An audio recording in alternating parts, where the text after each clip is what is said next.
Welcome back to the channel. Let's dive into Ben Shapiro's statement to Congress. It's a game changer. Chairman Jordan, Ranking Member Nadler, members of the committee, good morning. First of all, Ranking Member Nadler, I appreciate the kind words about our business. It's very kind of you. And also, I assume that we'd be doing a lot better without the institutional obstacles that I'm about to discuss. We're in the midst of a trust crisis in the world of media, which is because so many in the legacy media have lied in order to preserve left-leaning narratives. To take just the most recent example, we were told by the legacy media that President Biden was just fine. For years, anyone who questioned his health and mental fitness was trafficking in cheap fakes. And then President Biden went out and engaged in a full-scale mental collapse on stage in front of hundreds of millions of people. So we can see why Americans, at least Americans who are not Democrats, do not trust the media. The question isn't really why the legacy media have lost Americans' trust. We know that answer. The question is why, despite that loss of trust, the legacy media continue to gain share in the advertising market. And the answer is simple.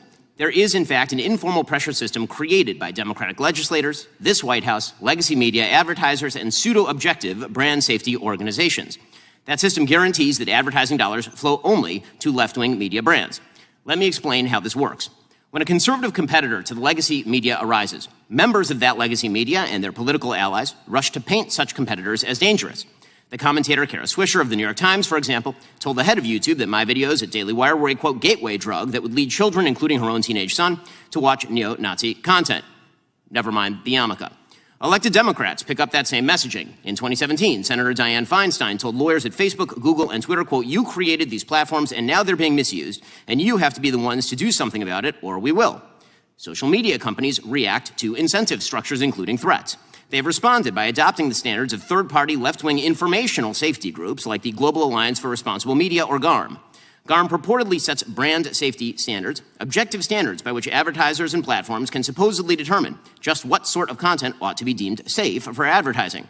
In reality, GARM acts as a cartel. Its members account for 90% of ad spending in the United States, almost $1 trillion. In other words, if you're not getting ad dollars from GARM members, it's nearly impossible to run an ad-based business.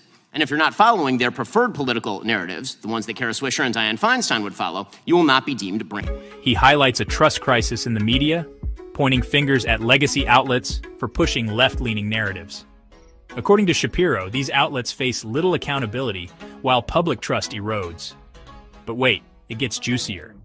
Shapiro claims there's an informal pressure system involving Democratic lawmakers, the White House, advertisers, and organizations like GARM. We at Daily Wire have experienced this firsthand. In 2017, after Senator Feinstein made her threats to bring the weight of government down on social media platforms, Daily Wire YouTube channel saw a 1,000% increase in content enforcements over a 2-year period.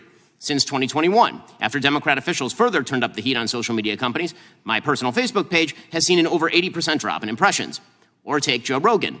When Joe said that he had taken ivermectin after getting COVID, White House Press Secretary Jen Psaki pressured Spotify to take action, stating, quote, we want every platform to be doing more to call out mis- and disinformation while also uplifting accurate information. Spotify complied. Spotify, of course, works with GARM. So, what are the brand safety standards that GARM uses? The standards begin with inarguable things that we've heard from the other witnesses, like preventing distribution of child sexual abuse material or stopping terrorism. But GARM doesn't draw the line at what is criminal, abusive, or dangerous. Their standards also include restrictions on hate speech, harassment, misinformation, or my personal favorite, insensitive, irresponsible, and harmful treatment of debated, sensitive social issues. Those criteria are highly subjective in theory, and they are purely partisan in practice. For example, last year, Daily Wire host Matt Walsh was fully demonetized on YouTube, a GARM member. Why? For quote-unquote misgendering, which to GARM is to say that men are not women. Perfectly obvious facts now run afoul of GARM's censorship standards. Companies targeted by GARM, like the Daily Wire, Breitbart, Fox News, and so many others, reach hundreds of millions of people with opinions and beliefs long established as within the mainstream of American conservative thought. GARM and its members have no respect for the beliefs of those people. They would like them marginalized or squashed. It's time to stand up for the First Amendment in this Congress. Congress can do so in 2 ways. First, Congress must investigate the informal and perhaps formal arrangements between censorship cartels like GARM and executive branch agencies. The Daily Wire has already filed a federal lawsuit against the State Department for allegedly doing just this. Second, Congress can itself stop engaging in violation of free speech principles. 2 weeks ago, writing in dissent in Murphy versus Missouri, Justice Alito condemned what he called sophisticated and coercive government campaigns against free speech. Members of this committee have engaged in precisely such campaigns.